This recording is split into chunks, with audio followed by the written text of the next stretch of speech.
열왕기상 20장 1절로 12절 말씀 제가 먼저 봉독하겠습니다. 아람의 베나닷 왕이 그의 군대를 다 모으니 왕 32명이 그와 함께 있고 또 말과 병거들이 있더라.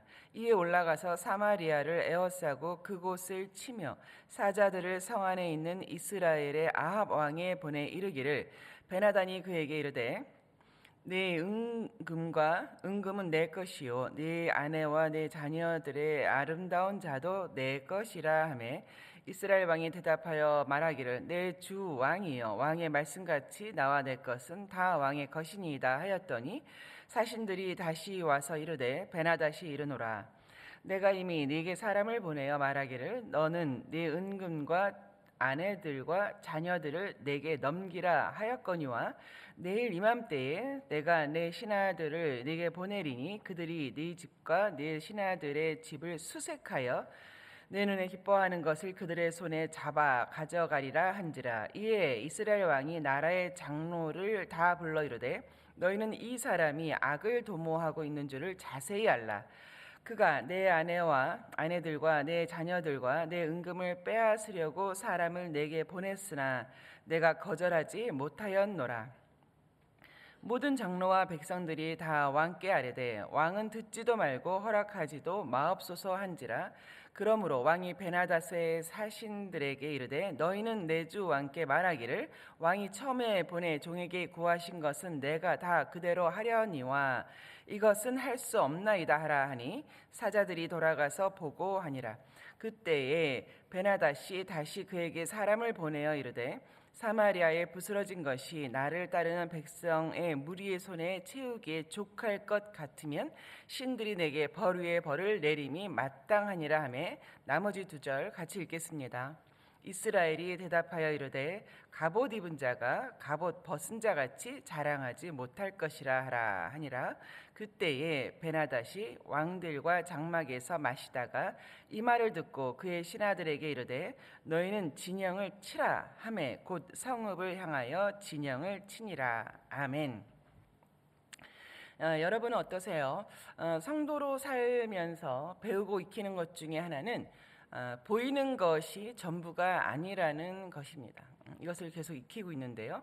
보이는 것을 전부로 알게 되면 나 자신은 물론이거니와 가족 공동체가 이 하나님과 하나님 나라를 누려갈 수 없다는 것입니다. 특히 어려움과 문제들을 만났을 때 더욱 그렇습니다. 오히려 성경은 너는 잠잠히 그가 하시는 일을 목도하라 라는 말씀을 하고 있죠. 오늘 본문은 솔로몬 통치 이후 갈라진 분열 왕국 중에 특별히 아람국이 북이스라엘을 침략한 사건을 기록하고 있습니다. 당시 북이스라엘은 오므리 왕조라고 하는 그 오므리 왕조의 2번째 왕 아합 왕 시대입니다. 열왕기 상하는 기존에 있었던 이스라엘의 역사서들, 왕들의 역대 지략이라든가 선구자들의 책들을 재구성한 책입니다. 재구성한 이유가 있는데요. 자신들을 선민이라고 믿고 또 그렇게 자청했던 이스라엘이지 않습니까? 그런데 아수르에게 무너지고 또 뒤이어 바벨론에게 함락당하는 그 현실을 보고 있기 때문입니다. 불과 400여 년 정도 지속될 수 있었는데요. 이 400여 년이라고 하는 것, 이스라엘 민족이 아무 주권도 없이 땅도 없이 애굽의 노예로 400년 있었죠. 또 가나안 땅을 정복한 후에 각자가 자기 소견대로 행했다라고 하는 사사기 시대도 400년이었습니다. 그런데 하물며 왕정 국가로서 물론 땅도 있고 또 여러 가지 면에서 군사력이라든가 경제력, 문화, 무역, 행정력 그 이전의 어느 시대보다도 강해진 그런 국가이지 않습니까? 그럼에도 불구하고 예루살렘 성전까지 있는데요. 400여 년 만에 망한다는 것이 이들에게는 이 전 국가적인 절망이고 대혼란이었습니다. 좌절이고 민족적인 우울감에 젖어 있을 때였습니다. 따라서 이 열왕기 상하를 다시 역사서를 재구성한 예레미야라고 알려져 있죠. 선지자 예레미야는 다시금 우리가 하나님을 알아야 된다. 우리가 하나님에게서 실상은 멀리 떠나 있었다. 또한 우리들의 죄악성을 우리가 알아야 된다. 번영만이 그것만이 우리의 모습은 아니었다. 이것을 알 때에 우리는 소망이 있다. 하나님께로 돌아갈 때 우리는 소망이 있다. 이런 견지에서 다시 이 열왕기상하라고 하는 역사서를 재구성한 것입니다. 오늘의 본문 사건 전쟁 기록은 평이할 수 있습니다. 지금의 시리아입니다. 북이스라엘의 북동쪽에 있는 아람국입니다. 아람의 벤하닷 왕은 그의 속국들과도 같은 32개의 왕들 혹은 영주들이겠습니다. 연합하여서 말과 병거를 이끌고 북이스라엘의 수도인 사마리아를 에워싸고 쳤습니다. 그의 아버지 베나닷 1세는 지중해 무역로를 확보하기 위하여서 아합의 아버지죠. 그 오므리 왕과도 전쟁을 했었죠. 그때 이스라엘 국경의 여러 성읍들을 탈취해 갔었습니다. 따라서 그들은 이미 북이스라엘을 약소국으로 보고 있었던 것입니다. 말과 병거, 당시의 강력한 군사력을 보여주는 무기이죠. 이 말과 병거는 그 당시 시대적으로는 애굽산이 많았습니다. 이집트에서 많이 나왔었는데요.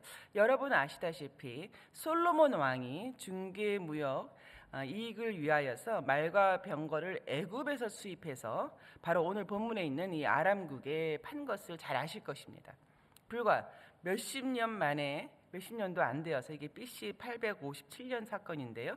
도리어 그 말과 병거들, 그 무기들로 이스라엘이 위험에 빠지는 결과가 되었던 것입니다. 그들이 국경을 넘어서 사마리아에 오기까지 북이스라엘의 전선은 지속적으로 계속해서 후퇴할 수밖에 없었던 것 같습니다. 3절에 드디어 베나닷 왕은 사마리아 성을 에워싸고 사자를 보냅니다. 북이스라엘 아합 왕의 은금, 또 아내들, 자녀들의 소유권을 주장하는 것이죠. 내 은금은 내 것이다. 내 아내들과 내 자녀들의 아름다운 자도 다 내 것이다. 이렇게 한 것이죠. 이것을 보면은 은금을 요구했다는 것은 이 왕권 권력의 실질적인 그 재정을 약화시켜서 이스라엘을 굴복시키려고 하는 조치죠. 그러면 왜 아내들인가? 왜 아내들을 요구하는가? 이 아내들에 대한 요구는 이스라엘의 주권의 독자성 또 존엄성을 완전히 상실시킨 후에 아람국의 속국으로 만들고자 하는 것이고요. 자녀들에 대한 요구, 너의 자녀들 중에 아름다운 자는 다 내 것이다 하는 것은 일종의 인질이죠. 볼모로 잡겠다는 것입니다. 한마디로 베나닷의 요구는 이스라엘을 자신의 완전한 식민지로 전락시키겠다는 의도였습니다. 이에 북이스라엘 아합 왕은 잠정적이고 또 전술적으로 다음과 같이 응대합니다. 4절 말씀이죠. 내 주 왕이여, 왕의 말씀같이 나와 내 것은 다 왕의 것이니이다. 소유권을 주장하십시오. 좋습니다. 이렇게 한 것이죠. 이것은 눈앞에 닥친 위기 국면을 넘기기 위한 전술적인 항복일 뿐입니다. 실제로 그렇게 하겠다는 생각은 아니었습니다. 그것을 간파했을까요?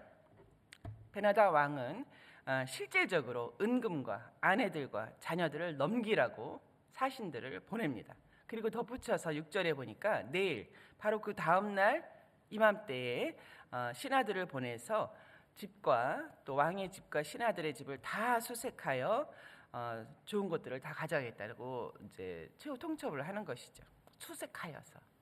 개역 한글로 읽으시는 분은 이제 수탐하여서 이런 표현이 나옵니다. 즉 자신들이 뺏어가야 할 그 약탈물들을 직접 찾아내겠다. 직접 찾아내서 다 가져가겠다. 또 도망가는 자, 뭐 아내든 자녀들이든 도망가는 자가 있다면 쫓아가서 끌고 오겠다는 위협이었습니다. 이 곡물들을 그냥 보통 속국은 곡물을 바치지 않습니까? 그렇게 곡물을 바치도록 하는 것에만 만족하지 않겠다는 것이죠. 아까 말씀드린 것처럼 이것은 그 예레미야 선지자에 의해서 다시 쓰여졌던 열왕기 역사서인데요. 한 300년 후가 되는 것이죠. 오늘 상황과 300년 정도 이후에 이 남유다가 바벨론에게 멸망되는 그 상황과 굉장히 많이 오버랩됩니다. 따라서 당시의 독자들은 이것을 읽으면서 역사가 반복되는가? 우리가 처한 현실과 굉장히 똑같다라고 생각을 했을 거예요. 바벨론이 세 차례에 걸쳐서 예루살렘을 약탈하지 않습니까? 성전과 왕궁의 모든 보물들과 또 사람들을 다 끌고 갔죠.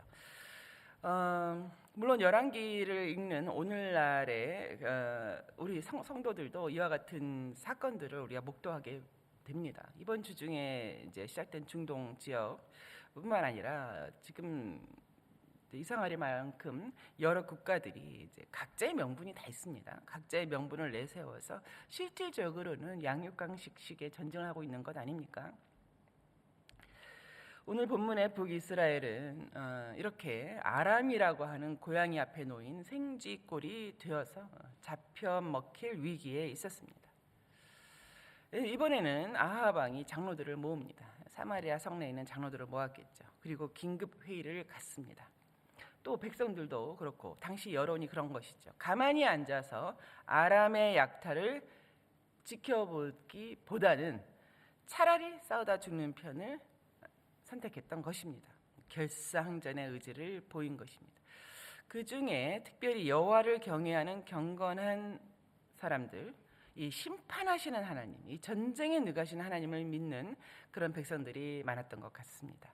그 믿음으로 인하여서 이제는 강경 대응책을 적극적으로 지지했던 것 같습니다. 이후 베나닷의 도발에 대응하는 아합 왕의 태도가 달라지죠. 9절에 보면 소유권을 주장할 때는 그래 당신의 소유다라고 했지만 이것을 내어달라고 가져가겠다고 할 때는 이것은 내가 할 수 없다라고 합니다.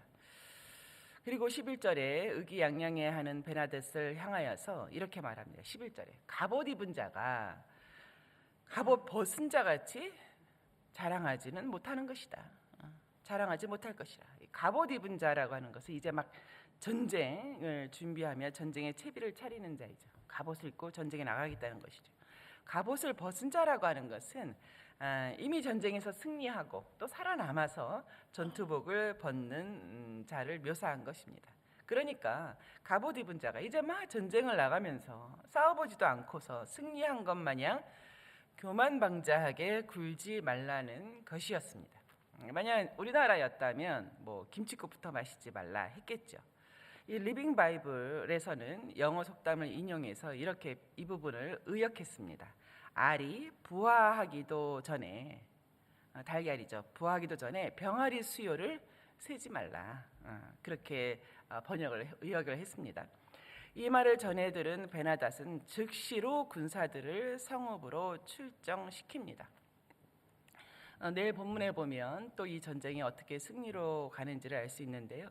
이 사건을 기록하는 열왕기 기자의 문체는 뭐 주눅들거나 뭐 위기감 뭐 이런 것이 전혀 묻어나오지 않습니다. 내일 본문에서 하나님께서 뭐 여러 정황들이 있는데요. 엘리야에게 말씀하신 바알에게 절하지 않은 7,000명이라는 게 나오지 않습니까? 마치 기드온의 300명의 군사처럼 그들이 싸우죠.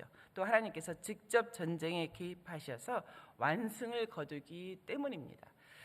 전쟁은 3년에 걸쳐서 벌어졌었는데요. 2차 전쟁에서도 그들이 다시 대열을 갖추고 왔을 때에 그들의 군사의 숫자가 13만 명 가까이 됩니다. 13만 명이라는 대군을 몰고 오는데 그때 묘사된 것을 보면 이스라엘의 군인들은 그냥 두 떼의 염소같이 두 떼의 양과 같은 정도의 수준으로라고 이제 묘사를 해놨었죠. 이제 그럼에도 불구하고 하나님이 직접 개입하셔서 완승을 거두었다는 것입니다. 그렇습니다. 이 하나님과 하나님 나라를 알지 못하면 눈에 보이는 것이 이 현실의 전부로 느껴질 뿐입니다.